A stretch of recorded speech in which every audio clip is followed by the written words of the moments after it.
Bien, el día de hoy vamos a trabajar con NetBeans. Vamos a hacer una aplicación que permita extraer datos de SQL Server.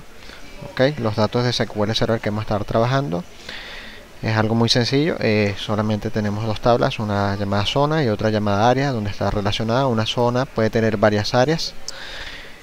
Y bueno, vamos a empezar con la parte del proyecto. El proyecto que vamos a estar trabajando es un proyecto web utilizando Java Server Face. Para ello, lo primero que vamos a crear es el proyecto nuevo. Vamos a crear una aplicación web. El nombre que le vamos a colocar es almacén.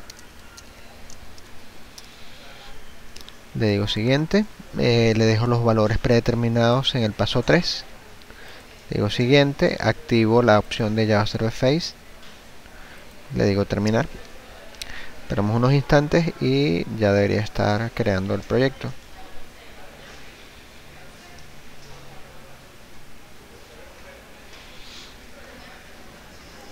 Bien, una vez creado el proyecto, el paso siguiente es crear la conexión a la base de datos. Para ello vamos a decir que vamos a crear un archivo nuevo. Lo que vamos a crear es la parte de persistencia de datos. Entonces nos ubicamos en la parte de persistencia. Decimos que vamos a crear las clases a partir de la base de datos. Digo siguiente. Le indico la fuente de datos. En este caso la fuente de datos no existe, así que la vamos a crear. La fuente de datos que vamos a crear se llama JDBC almacén.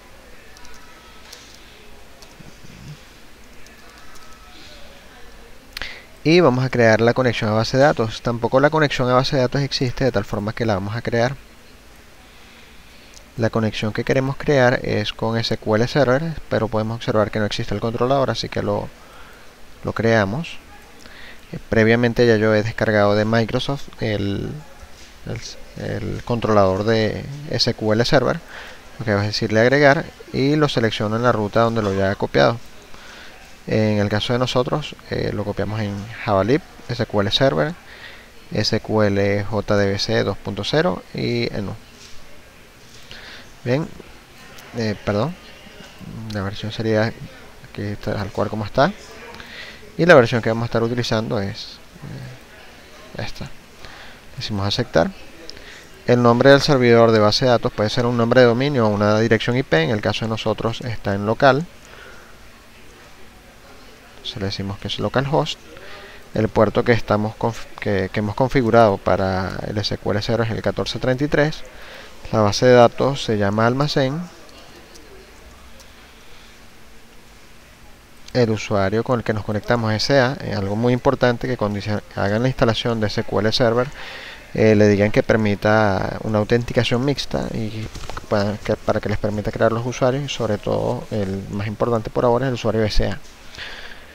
Y mostramos el SQL, el JDBC que me genera para hacer la conexión de SQL Server y le decimos aceptar.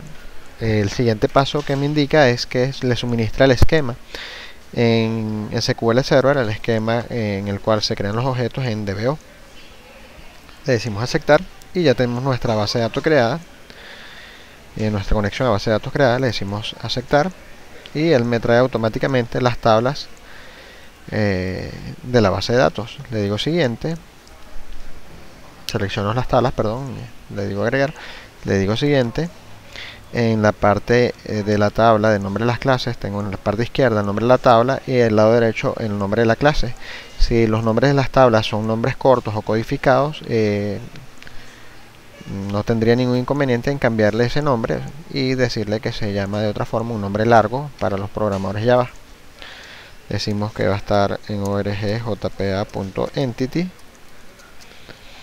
y le decimos que cree la unidad de persistencia.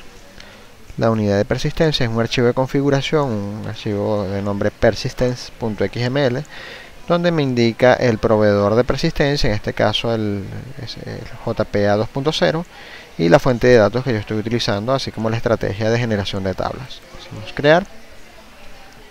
Decimos siguiente. La asociación es la forma en cómo se va a traer los datos relacionados, predeterminado por el proveedor de persistencia. Y el tipo de colección es si hay datos relacionados, la forma como los va a devolver es una colección. Indicamos si queremos el nombre completo de las tablas. Esto, si los nombres fueran codificados, sería bastante importante para que mantengamos los nombres de las tablas. Y el atributo para generar las tablas. Esto es porque también los atributos de la tabla pueden estar codificados en la base de datos. Sin embargo, en nuestra aplicación Java, las clases pueden tener nombres completos o completamente calificados según estándares Java. Decimos terminar. Esperamos unos instantes. Y bien, ya me creó mi clase. Ok. Fíjense que tenemos área. Me crea todos los elementos inherentes a área. Aquí vamos a hacer un pequeño cambio. No quiero que zona se llame zona, sino le ponemos id zona, sino zona. Ok, y corregimos donde estemos devolviendo a este señor.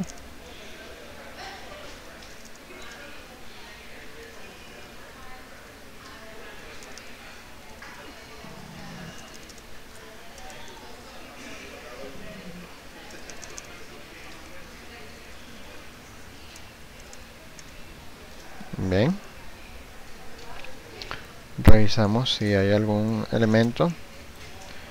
Que tenemos área final. Sí, no tenemos ningún inconveniente aquí.